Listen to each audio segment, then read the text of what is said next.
Después del Yao Yao, tomé la ruta escénica que me llevaría a la ciudad de El Bolsón. Iba rodando con cuidado, porque por las mañanas es engañoso el estado real del camino. El sol deshiela la escarcha que formó el frío de la noche, pero hay curvas donde el sol no llega. Además, la ruta 258 es tan agradable a la vista que uno va mirando cómo el bosque andino se derrama sobre la ruta y el valle estrecho por el cual va serpenteando el dibujo carretero. Todo este paisaje invita, claro, a imaginar cosas. Si los lagos tienen sus legendarios dinosaurios acuáticos, según la leyenda, los bosques, obvio, están poblados de duendes. El Bolsón, que en verdad es un lugar paradisíaco, está plagado de este tipo de historias, además de leyendas, de mitos y de cosas misteriosas. Yo tenía ganas de escuchar algunas de estas historias y conocía de mentas y por sus libros a Juan Matamala, un nick de ese lugar, un nacido y criado en el Bolsón, profesor, periodista e investigador de sucesos históricos de su tierra y de la comarca. Juan tiene, además del profesionalismo, una gran capacidad narrativa, o sea, tiene el don de la palabra. Entonces me contó la increíble historia del duende bolsonés y después me regaló un registro documental de este personaje que me autorizó a mostrar para ilustrar su relato. Se llamaba Omar Hernán Villalba, el duende, pero le decían Coquito. Coquito, Hernán Villalba se llamaba, era de una familia muy adinerada de Buenos Aires. Sus padres murieron y eran dos hermanos mellizos. Su hermana y él nada más eran los que sobrevivieron y quedaron herederos de una inmensa fortuna. A raíz de esa fortuna y de que Coquito, que era un hombre esmirriado, pequeñito, más bien parecido a un duende que a otra cosa, decidió la hermana con su marido dejarlo de lado y quedarse con toda la fortuna. ¿Y por qué? Y porque ellos consideraban que él no le iba a saber administrar y de paso se quedaban con mucho más dinero. Sí, por codicia. Por codicia, tal cual. Pero Coquito, ¿cómo era, digamos? Era... No tenía una lucidez mental muy grande. Ajá. En realidad no sé si se puede decir que... nunca encontré una definición para cómo era él. Sí. Era un hombre bueno, tenía un discurso muy claro. Pareciera que no le afectaba en nada, pero evidentemente sí. Porque si no, no hubieran podido hacer con él lo que pasó. Así que su hermana y su cuñado deciden sacarlo de la herencia y para eso invitan a unos amigos que lo visitan en Buenos Aires y le dicen: mira, el general Perón te ha nombrado su personal de trabajo en un lugar del sur que es el Bolsón. Vas a ser el delegado personal de Perón. No. Y entonces dice, tenés que ir a este lugar. Esto pasó en la década de 1950, cuando Juan Domingo Perón estaba en el apogeo de su poder y también Evita, que a través de la Fundación Eva Perón llegaba con ayuda material, desde alimentos hasta juguetes, a todas las latitudes del país. Omar Hernán Villalba no era una persona de caracteres normales, tanto en lo físico como en lo intelectual, pero sí era un ser humano puro y sencillo. La sola mención de ser delegado de Perón deslumbró su alma de niño, aunque él tenía por ese entonces 27 años. La trama del engaño que habían imaginado su hermana y su cuñado, un empinado oficial del ejército, estaba en marcha. Le dan las credenciales, todo, y él viene con un ayudante, vienen hasta Bariloche en tren, y cuando llegan a la estación del tren de Bariloche, estaba la banda del ejército, una formación militar, los autos para transportarlo. ¿Pero cómo pudo ser eso?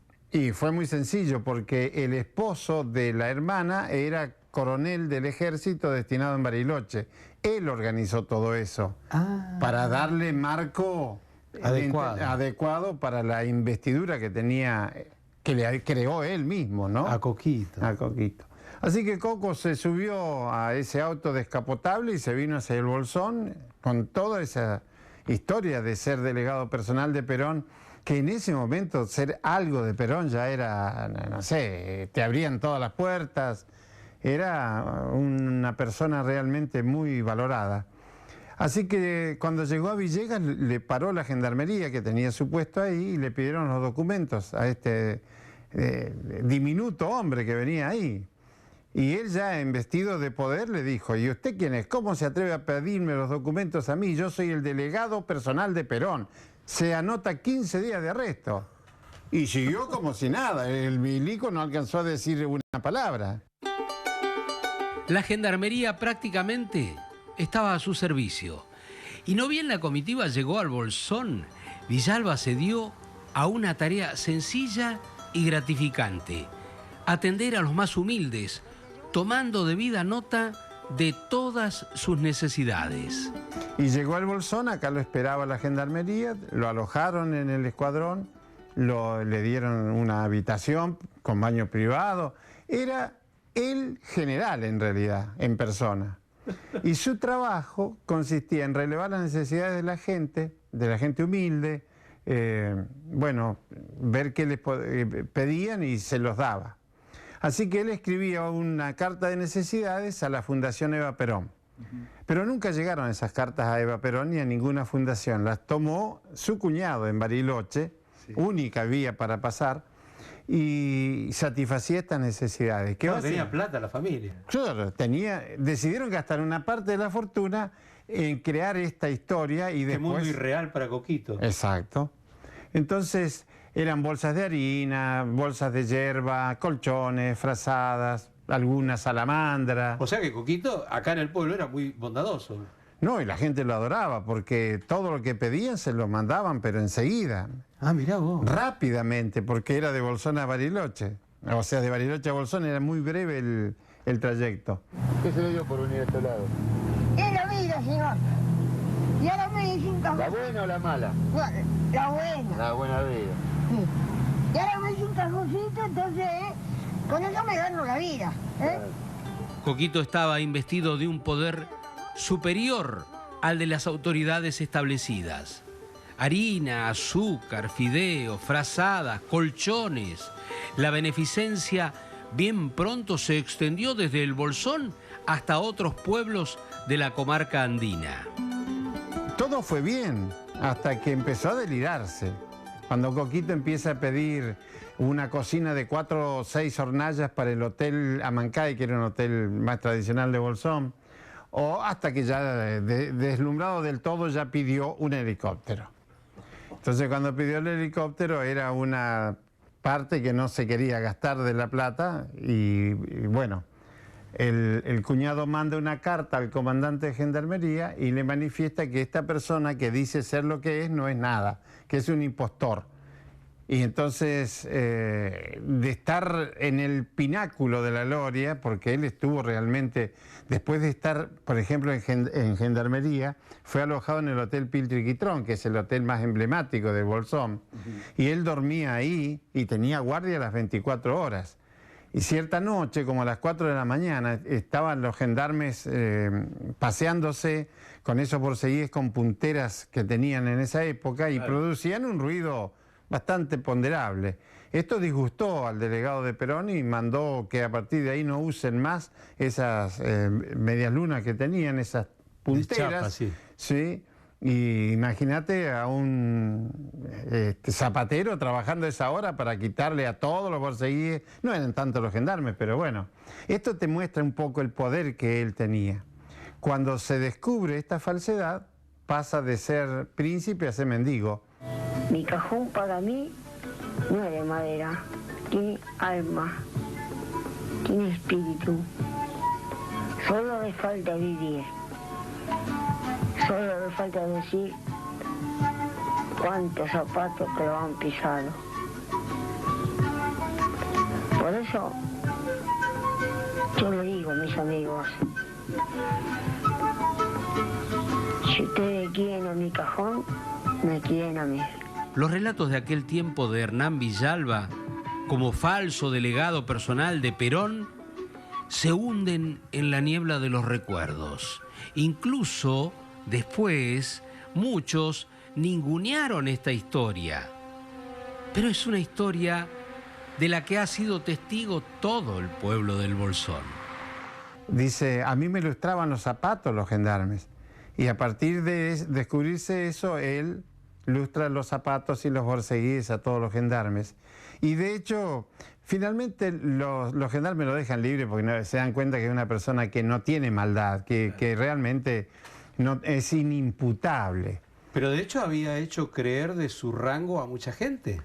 Y si vos tenés un papel que te acredita como delegado personal de Perón, no debe haber sido... En 1950. Sí, de poner en cuenta cómo era esto. Claro. ¿Se creía o qué querés que te cayera? ¿No? Un castigo jodido. Claro, sí, y aparte en esa época el Bolsón era un lugar muy remoto y bueno, no había medios de comunicación como para... 500, 600 habitantes, más de eso no había en ese momento. Claro. Y bueno, cuando se descubre, él pasa a ser un lustrabotas del pueblo. Claro. Y fue adoptado por la gente porque la gente lo quería, porque mientras duró su función, él satisfizo las necesidades de la clase más humildes. Una historia de película, que tuvo un giro copernicano cuando Coquito tuvo que empezar a adaptarse a otra vida, donde de aquel boato y aquel lujo pasó a ser un paria, un hombre sin hogar.